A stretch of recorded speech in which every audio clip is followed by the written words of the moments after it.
My name is Aisha Mahmood, and I never thought I'd be telling this story. What I'm about to share will challenge everything you believe about death and the afterlife. At 39, I lived what I considered a blessed life in Aspen, Colorado. I was a devout Muslim who prayed 5 times a day. I owned a small but successful Moroccan restaurant and raised 3 beautiful children with my husband Yusuf. My faith was everything to me. Skiing was my escape. Every weekend I'd head to the mountains, finding peace in those magnificent slopes. 12 years of experience had made me confident, perhaps too confident. That fateful morning of February 23rd started like any other. I woke up for Fajr prayer, prepared breakfast, and packed my ski gear. I remember checking my hijab was secure under my helmet, something I'd perfected over years of skiing. The weather forecast promised clear skies and mild temperatures, perfect conditions for what I planned to be a solo ski run on a familiar route. The path I chose that day was one I'd skied dozens of times before. But something felt different. Maybe it was the unusual stillness in the air. 3 hours into my skiing, I skied over what appeared to be solid snow, but this time the snow gave way beneath my skis. In that split second, time seemed to slow down. The next few moments came in flashes, the rush of air, an odd sense of peace, then sharp pain as my body struck a rock. A group of skiers found me. The rescue team took 2 hours to reach me. In the helicopter, my heart stopped 3 times. What they didn't know was that during those moments when my heart wasn't beating, I experienced something that would forever change everything I believed.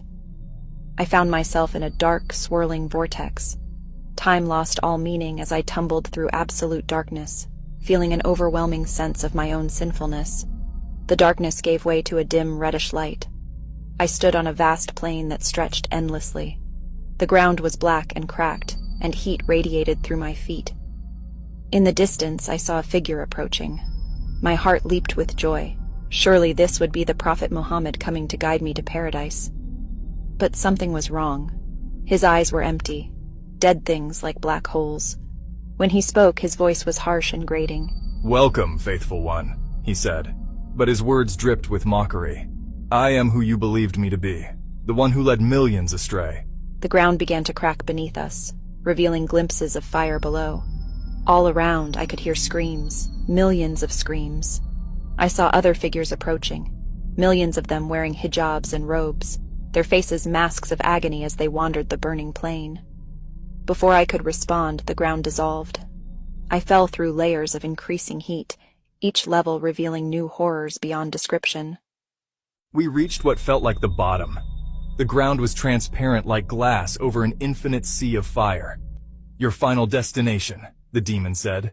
Just then, a new light appeared, different from the red glow of hellfire. This light was pure white and healing. A figure stepped out of the light, and I knew immediately who it was. Not because he looked like paintings I'd seen, but because every fiber of my being recognized its creator. Jesus Christ stood before me.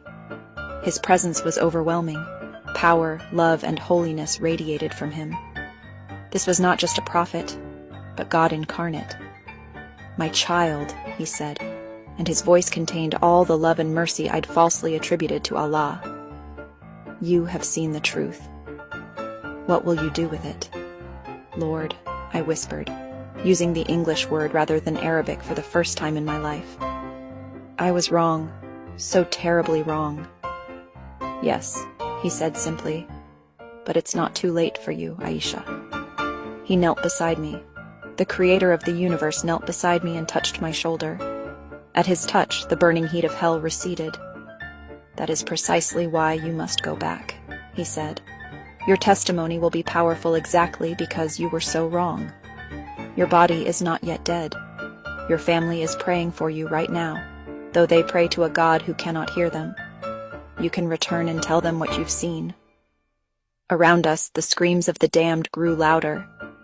I saw faces I recognized, members of my mosque, religious teachers who had taught me since childhood. "Remember that you saw hell first," he said, so you could understand the urgency. "Every soul that believes the lie comes here, every single one. When you return, you will face opposition. Are you willing to bear this for the sake of truth?" "Yes, Lord," I replied without hesitation. He smiled and touched my forehead. The transition back to my body was excruciating. The first thing I became aware of was the steady beeping of hospital machines. I could see Yusuf sitting by my bed, reciting verses from the Quran. Each Islamic phrase now felt like a small knife in my heart, knowing where those prayers were really going. All I could do was lie there and listen as they earnestly prayed to a God who didn't exist, while the true God had just given me a second chance. Every time someone said Alhamdulillah, praise be to Allah, about my survival, I felt deep sadness.